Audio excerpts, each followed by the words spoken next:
Boa tarde, pessoal. Vamos lá fazer nossa correção na nossa prova bimestral, certo? Todas as notas já estão no professor online. Se você quiser saber a sua média do primeiro bimestre, então você vai lá no professor online e você vai saber qual foi a nota parcial, a bimestral e as notas, os pontos das atividades.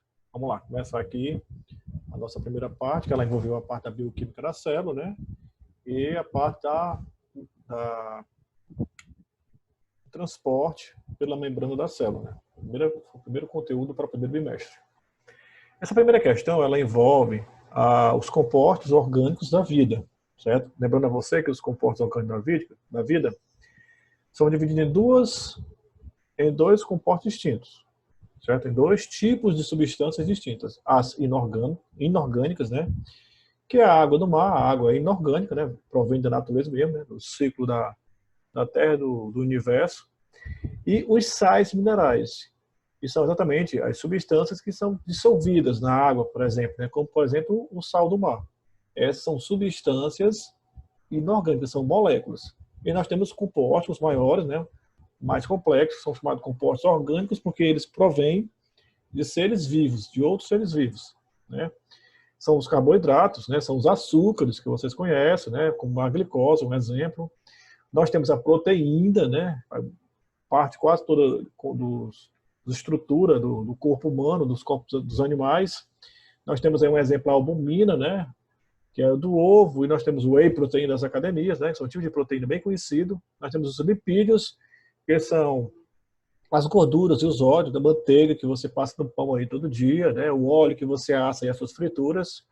Nós temos os ácidos nucleicos, que é o DNA, a molécula da vida, né? E o RNA. E as vitaminas, que são compostos reguladores, né? Vamos lá para a nossa questão. Primeiro eu falo aqui dos sais, carboidratos, né? E aí no final ele pede para fazer uma associação. Eu dei uma tabelinha aqui para você, né? Onde nós temos aqui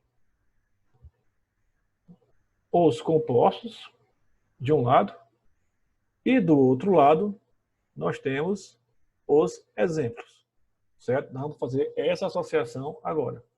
Bem, vamos lá. Vou fazer aqui um tracinho que a gente vai fazer. Polipeptídeo, né? Aqui envolve mais as ligações. Veja bem. Bom, uma forma fácil de ver isso, a gente vai examinar aqui os compostos. Eles têm uma estrutura mais complexa, certo? Composto de muitos, o que a gente chama de poli, mas sempre ele tem uma unidade formadora, que a gente chama de mono alguma coisa, né? Em geral, os nomes são assim. Vou dar aqui um exemplo para vocês. Como, por exemplo, aqui, ó, o carboidrato. O carboidrato, ele é um grande carboidrato, né? Como, por exemplo, o amido, ele é um polissacarídeo, certo? Mas esse poli, ele tem partes menores, unitárias, que são os mono, vou botar aqui mono maiúsculo, mono, porque, né? Sacarídeos. Certo? Então, sempre assim. Temos uma poli e nós temos uma mono, certo? As proteínas, por exemplo, as proteínas, elas são moléculas grandes, né? São polipeptídeos,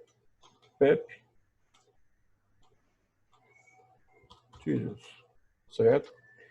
E suas unidades formadoras, as suas unidades unitárias não são monopeptídeos. Você pode até chamar monopeptídeos, mas são conhecidas como aminoácidos, certo? Aminoácidos. Então, você viu a estrutura polipeptídeo, tem a ver com aminoácidos. Vamos lá para a questão? Deixa eu fechar aqui. Esse carboidrato aqui. Carboidrato, certo? O polipeptídeo, como a gente viu, é uma proteína. Então, proteína é o primeiro, que é o 4.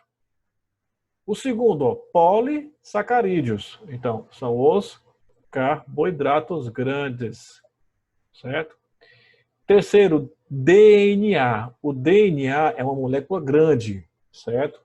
Qual a gordurinha, colesterol bom, colesterol mau? É um lipídio, certo? Lipídio. Glicose. A glicose está na cara que é um açúcar. RNA. RNA faz parte dos ácidos nucleicos, a mesma coisa do DNA, certo? Triglicerídeo, olha aí, fazendo os exames de triglicerídeo, saber se você está gordinho, então tem muita gordura no sangue. É um lipídio. E o esteroide, que é um hormônio, também ele é um lipídio, certo? É um hormônio que ele é lipídio. Bom, olhando para a questão, o primeiro é uma proteína, o primeiro é 4. Vamos lá aqui para os itens, vou subir aqui nos itens. Deixa eu apagar isso aqui. O primeiro é 4. Se o primeiro é 4, só pode ser AC ou pode ser AE. Vamos ver aqui o que é que eles são parecidos. O primeiro é 4, o segundo é 1, o terceiro é 5, o 2, o 1, o 5. A gente só vai matar essa questão nos 2 últimos. Vamos ver quais são os 2 últimos ali.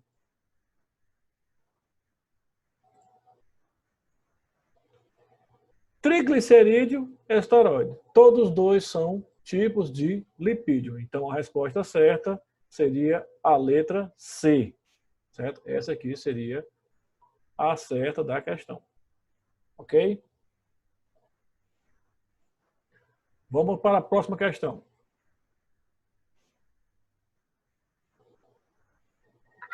Pessoal, qualquer dúvida, vocês falem aí, certo? Olha, a segunda questão, certo? Ela envolve um pouco de teoria. Eita, tem um cachorro? Pronto. Ela envolve um pouco de teoria dos seres vivos, a origem dos seres vivos, o tipo de seres vivos, né? Mas não é difícil, olha só. A primeira questão tem um quadradinho para você completar e tem assim, são seres vivos que não possuem a capacidade de produzir seu próprio alimento. Quem é que não tem a capacidade de produzir seu próprio alimento? Os animais ou as plantas? Hein? A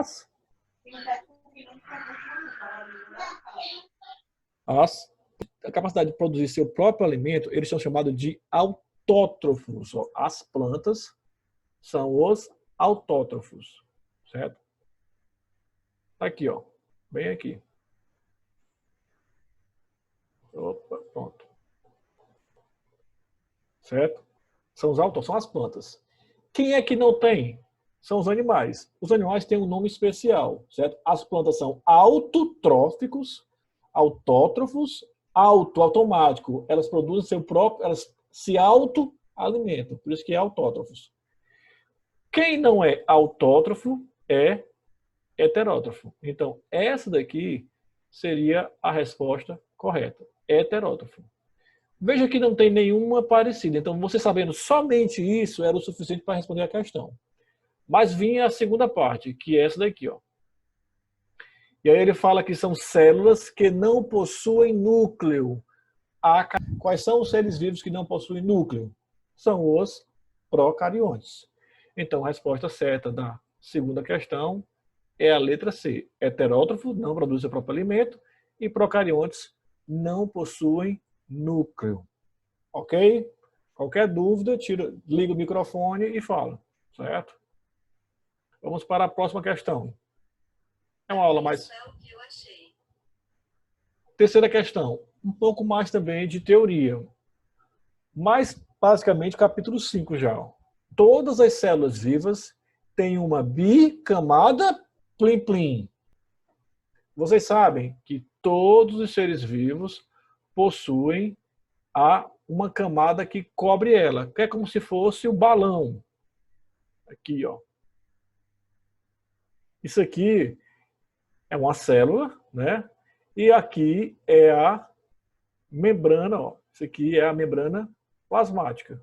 Todos os seres vivos possuem essa membrana plasmática. Olha só, ela tem uma camada por cima e ela possui, ó, uma camada por baixo. É uma bicamada, certo? Só que essa bicamada tem um nomezinho mais bonitinho. É uma bicamada fosfolipídica. Então vamos lá para a questão.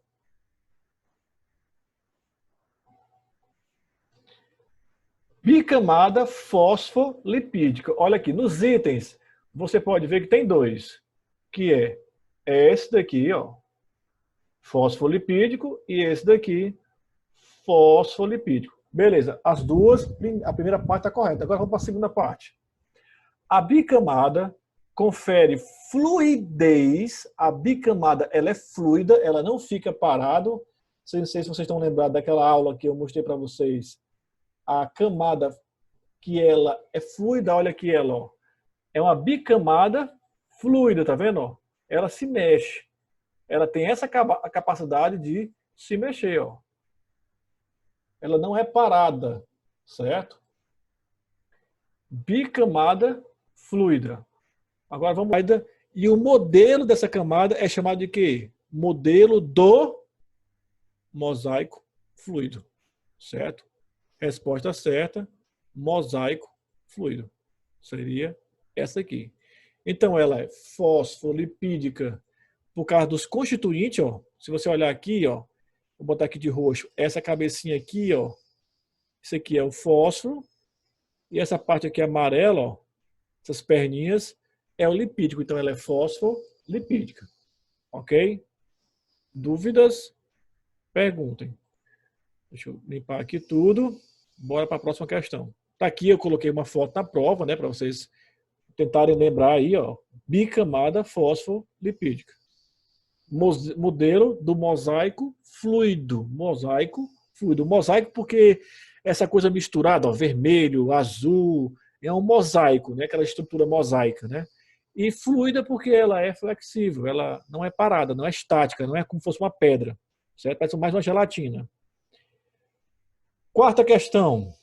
Vamos para os transportes, né? Para entrar em uma célula,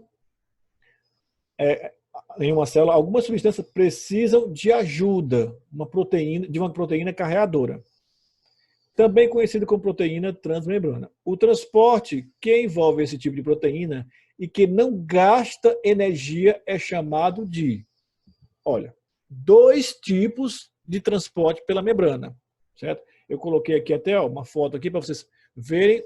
Aqui é uma membrana, ó. Aqui, ó, esse aqui é o lado de fora, vou botar aqui fora, certo? Ou extracelular, porque o nome aqui está meio complicado, né? E esse aqui é o lado de dentro. Eita, certo? Se eu tenho transporte celular e ele fala que é sem gasto de energia, a primeira coisa que tem que vir na sua mente, se não tem gasto de energia, é transporte passivo. Isso, transporte passivo. Se houve gasto de energia, é transporte ativo. Ok? Olha aqui, ó. Vamos olhar essa ilustração aqui. Olha só. Aqui é transporte passivo, não tem gasto de energia. Observe aí, ó.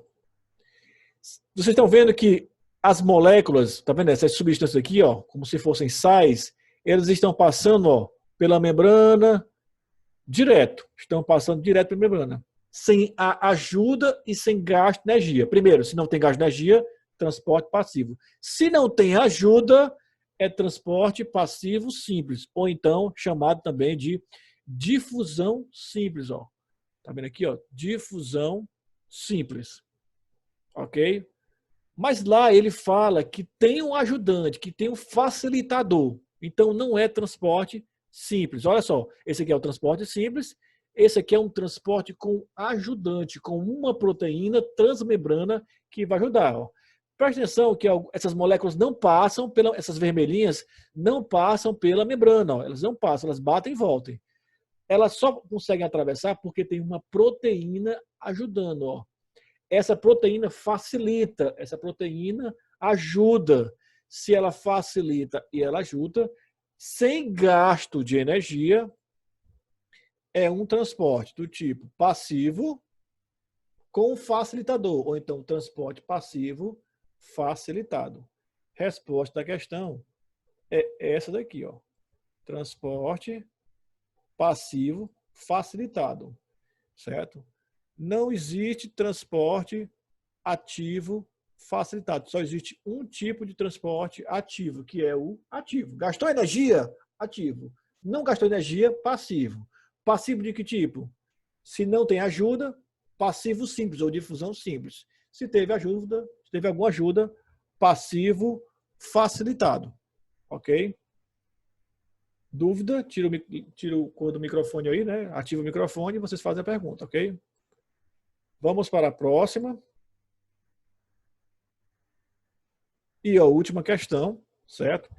Essa questão aqui talvez seja um pouquinho mais complicada, porque ela envolve essa parte de tonicidade, né? Se entra sal, se sai sal, hipertônica, hipotônica, certo?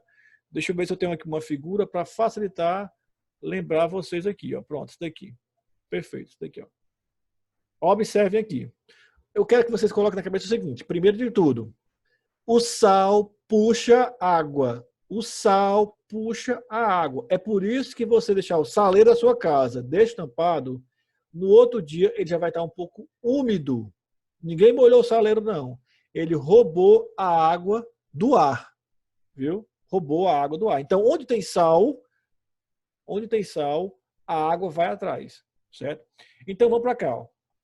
Primeira solução é chamada de solução hipotônica. O que é uma solução hipotônica? Sem sal. Pouquíssimo sal. O sal está dentro, está dentro da hemácia. Vou colocar aqui o sal. Está cheio de sal dentro da hemácia. Muito sal. Hemácia, célula do sangue. Certo? Aqui é uma célula. Pessoal, o sal puxa a água. O sal puxa a água. Então, se o sal está dentro, muito sal, e fora é uma solução hipotônica, ou seja, uma solução com pouquíssimo sal em comparação com a célula, porque tem que ter uma comparação, viu? Se é pouquíssimo sal em comparação com a célula, então o que acontece? O sal vai puxar a água. O sal puxa a água. O sal puxa a água. Então o que acontece? Se a célula puxar muita água para dentro, ela acaba estourando. Nossas células, célula animal, ela estoura. Na célula da planta, é aqui embaixo, ó, como ela tem um protetor, né, ela tem a parede celular, ela consegue ficar túrgida, ela consegue ficar cheia, mas por causa da parede celular, que os vegetais têm, né, ele não estoura. Não estoura. O nosso sangue, ele é uma solução isotônica, como tem aqui, ó. A quantidade de sal fora é a mesma coisa da quantidade de sal dentro. Então, o sal nem vai para fora, nem vai para dentro. Fica empatado aí. É o isotônico, certo? E a solução hipertônica, a última. Olha, se eu estou falando que a solução ela é hipertônica, é porque tem muito sal nela, muito mais do que tem na célula. Tem muito sal nela, muito. O que é que o sal faz? O que é que o muito sal faz? Ele puxa a água. E se ele puxa a água. Se o sal está fora, porque a solução é hipertônica, tem muito mais sal do que a célula, então o sal, a água, vai em direção ao sal. Vai para fora. O sal vai para fora. Certo? O que acontece com a célula? Olha, se toda a água sai da célula, ela murcha. Igual um balão, quando você estoura o balão, ou quando você abre uma bexiga, né, e deixa o ar sair, ela fica enrugada, certo? É o que ele chama de estado plasmolizada, certo? Então, a célula estoura se ela for numa solução hipotônica, que a água entra, e ela seca se ela for numa solução hipertônica, ou seja, a solução tem muito sal e a água vai atrás do sal. Vamos lá para a questão. Deixa eu limpar aqui tudo. Aqui. Olha só, algumas hemácias, células do sangue, foram colocadas dentro de um vidro com uma solução líquida. Ele não fala qual é a solução. Após alguns minutos, as células murcharam. Olha, as células murcharam. Se as células murcharam, é porque a água saiu da célula. Olha aí, preste atenção. As células murcharam. Saindo água de dentro das células para a solução. Podemos visualizar o ocorrido na imagem 3. Vamos aqui baixar um pouquinho para ver a imagem. Opa. Tá aqui a imagem. Olha só. As células estão murchando porque a água está saindo. Gente, se a água está saindo, o sal está dentro ou está fora? Se a água está indo para fora, o sal está dentro da célula ou fora da célula? Quem disse fora acertou. Está fora da célula. O sal, a água vai atrás do sal. O sal puxa a água. Se o sal está fora, vai puxar a água que está dentro. Então, nesse caso, a célula murcha. Agora vamos pensar, que solução é essa? Essa solução está puxando a água de dentro da célula. Essa solução tem muito sal ou pouco sal? Tem muito sal. Quem falou muito sal, pensou muito sal, acertou. Certo? Essa solução tem muito sal. Tem tanto sal que está puxando a água de dentro da célula. A água está indo em direção ao sal. Se essa solução tem mais sal do que a célula, então essa é uma solução hipertônica. Resposta certa é a letra A. Hipertônica. Ok? Algum de vocês fez a segunda chamada? Eu vou só mostrar para vocês aqui que a segunda chamada ela estava muito mais difícil, certo, do que a prova, até porque a segunda chamada ela é toda aberta, né? Deixa eu ver se eu tenho aqui ela. Essa aqui é a prova do mestre. Vamos lá. Olha aqui, ó. Essa aqui era a prova de biologia, certo? As questões eram muito parecidas. Ó. Primeira questão, diferencie procarionte para eucarionte. Era praticamente a nossa segunda questão, né? Procarionte não tem núcleo. É a principal diferença. Não tem núcleo, são as bactérias. Eucariontes possuem núcleo, né? Possui carioteca. Segunda, seres autotróficos e heterotróficos, né? Autotrófico, as plantas fazem seu alimento. Heterotrófico, não fazem o alimento. Somos nós animais. Ok? Vou descer aqui um pouquinho mais. 2 monossacarídeos. Pessoal, monossacarídeos. A molécula unitária do açúcar. Quais são? Tem 3. Eu só quero 2. Glicose, frutose e a galactose. Certo? São os 3 monos. São 3 moléculas unitárias. Essa aqui é a mesma que caiu na prova, né? Essa aqui, esteroides são os lipídios, né? Os esteroides são considerados uma categoria especial de lipídios, sendo o colesterol o esteroide mais conhecido, certo? As células utilizam o colesterol para a fabricação como matéria-prima, para a fabricação das membranas plasmáticas, que tem lipídios, e dos hormônios esteroides, testosterona e a progesterona. Ok? Quinta questão. Lembrando que a prova bimestral foram 5 e essa prova de segunda chamada foram 7 questões. E tem professor que aplicou 10, viu? As proteínas são formadas por moléculas orgânicas. Quais são as moléculas que formam... A proteína é uma molécula grande. Quais são as moléculas que formam proteína? Lembram? Isso. Aminoácidos. Os pedacinhos, os monômeros, os unitários são os aminoácidos. Sexta questão, o DNA e o RNA são ácidos nucleicos, certo? Formados por nucleotídeos. Ó. O DNA é uma molécula grande. Os pedacinhos, os nucleotídeos. A mesma coisa do RNA. O RNA é uma molécula grande. O DNA é a molécula da vida. O RNA é uma molécula grande. Os pedacinhos são os nucleotídeos. Você pode chamar DNA ou então ácido nucleico também. É a categoria dele, certo? Qual é o nucleotídeo? O nucleotídeo que encontramos somente no DNA e qual encontramos somente no RNA? Olha, Existem os nucleotídeos, um especial que é DNA, que você identifica ele, e um especial que você identifica o RNA. O do DNA é a timina. Timina é o nucleotídeo, certo? Que nós encontramos no DNA. E no RNA é a uracila. Esse nome mais feio mesmo, é uracila para o RNA. A diferença é que um tem timina e o outro tem a citosina. E todos dois têm a adenina, a citosina e a guanina, certo? E a última questão, na membrana celular ocorre o transporte de substância, entre eles encontramos o tipo chamado de transporte passivo, né?